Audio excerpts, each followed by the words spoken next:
और इस बीच हरदोई से बड़ी खबर आ रही है, जहां पर कुख्यात शराब माफिया सुभाष पाल की संपत्ति को कुर्क कर लिया गया है। फतियापुर स्थित भारत गैस एजेंसी को कुर्क किया गया है। जिला मजिस्ट्रेट के आदेश पर पुलिस ने यह कार्रवाई की है। हिस्ट्री शीटर, गैंगस्टर, शराब माफिया जैसे कई मुकदमे दर्ज हैं। अवैध तरीकों से अर्जित की गई थी ये संपत्तियां। सुरसा थाना क्षेत्र के फतियापुर में यह कार्रवाई हुई है। तो एक बार आपको फिर से बता दें कि हिस्ट्री शीटर, गैंगस्टर, इन तमाम मुकदमे दर्ज हैं शराब माफिया सुभाष पाल पर, और सुभाष पाल की संपत्ति कुर्क की जा रही है। जिला मजिस्ट्रेट के आदेश के बाद यह कार्रवाई की जा रही है। सुरसा थाना क्षेत्र के फतियापुर में कार्रवाई शुरू हो गई है। सुभाष पाल की करोड़ों की संपत्ति को कुर्क किया जा रहा है। और तस्वीरों में आप देख सकते हैं जो गैस एजेंसी है, गैस एजेंसी को भी सील किया गया है, यानी कि जो संपत्ति है वो प्रशासन की तरफ से कुर्क करने के आदेश दिए गए हैं, क्योंकि ये सारी जो संपत्ति है वो अवैध तरीके से कमाई गई है। तो हिस्ट्री शीटर, गैंगस्टर, शराब तस्कर, इन तमाम धाराओं के तहत मुकदमा दर्ज है सुभाष पाल पर। और सुभाष पाल की संपत्ति अब कुर्क होगी। अवैध तरीके से अर्जित की गई संपत्ति को कुर्क किया जाएगा। कुर्क करने की तैयारी शुरू हो गई है। हरदोई का रहने वाला सुभाष पाल एक बहुत ही कुख्यात शातिर हिस्ट्री शीटर, रजिस्टर्ड शराब माफिया है, जिसके पूरे रैकेट का पर्दाफाश करते हुए हरदोई पुलिस ने, प्रशासन ने इस पे मुकदमे लिखे, इस पे गैंगस्टर की कार्यवाहियाँ की और जिलाधिकारी महोदय हरदोई के आदेशानुसार गिरोहबंद अधिनियम के धारा 14(1) के तहत इसकी तमाम प्रॉपर्टी को जो काले कारनामों से इसने कमाई थी उसको सरकार के पक्ष में जब्त किया जा रहा है। आप देख रहे होंगे ये गैस एजेंसी पे हम लोग खड़े हैं, जिसने अपने काले कारनामों से कमाई हुई संपत्तियों से इसने बनाया है। आज इसको हम लोग जब्त कर रहे हैं।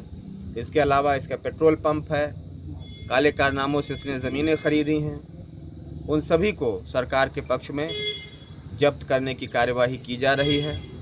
सुभाष पाल, इसका भाई, सगा भाई सुधीर पाल, इसकी पत्नी, इसकी माँ, तमाम लोगों के नाम इन लोगों चतुराई से सारी संपत्तियों को इसके नाम कर रखा है। हरदोई का तो मामला हरदोई का है। एक बार आपको फिर से बता दें, आप सुन रहे थे प्रशासन की तरफ से सीधे सीधे कहा गया है कि शराब माफिया सुभाष पाल, जिसने अवैध तरीके से संपत्ति अर्जित की है, उसे कुर्क की जा रही है। और नसीम खान जुड़ गए इस वक्त हमारे साथ। नसीम, बताइए क्या कुछ कार्रवाई हुई है अब तक सुभाष पाल पर?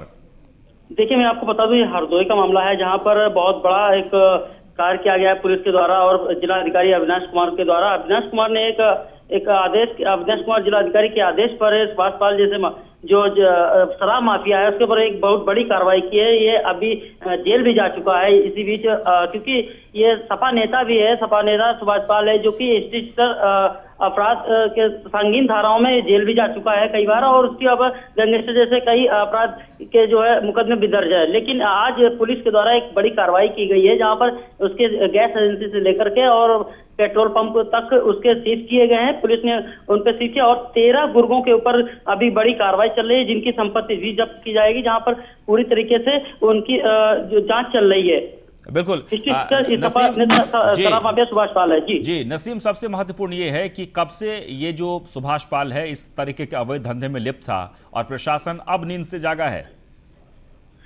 देखिए, मैं आपको बता दूं कि हरदोई में ये जब सुभाष पाल ये एक बहुत बड़ा ये हिस्ट्री शीटर तब बना है जब ये शुरुआत से लेकर छोटे छोटे कामों में काम कर रहा था, लेकिन ये धीरे धीरे सपा का एक नेता बना, लोगों के बीच में रहा। लेकिन इसी बीच नेता जब से बना है, नेता को बनने के बाद में, सपा नेता के बाद में, इसने एक पूरी तरीके से काम करना चालू कर दिया कि लोग संपत्ति अवैध तरीके से संपत्ति जुटाना, जमा करना चालू कर दिया था। उसी बीच में ये अभी शराब का धंधा भी चालू कर दिया। इसको अभी जल्द ही पुलिस ने इसको शराब माफिया घोषित किया था, जिसमें इसको जेल भी भेजा गया और बड़ी कार्रवाई पुलिस ने की है। बहुत बहुत शुक्रिया IPS जी नसीम, बहुत बहुत शुक्रिया। आप इस खबर पर नजर बनाए रखें। तो कुल मिलाकर ये कि वो शख्स अब उत्तर प्रदेश में बख्शे नहीं जाएंगे जो गलत तरीके से संपत्ति अर्जित करते हैं।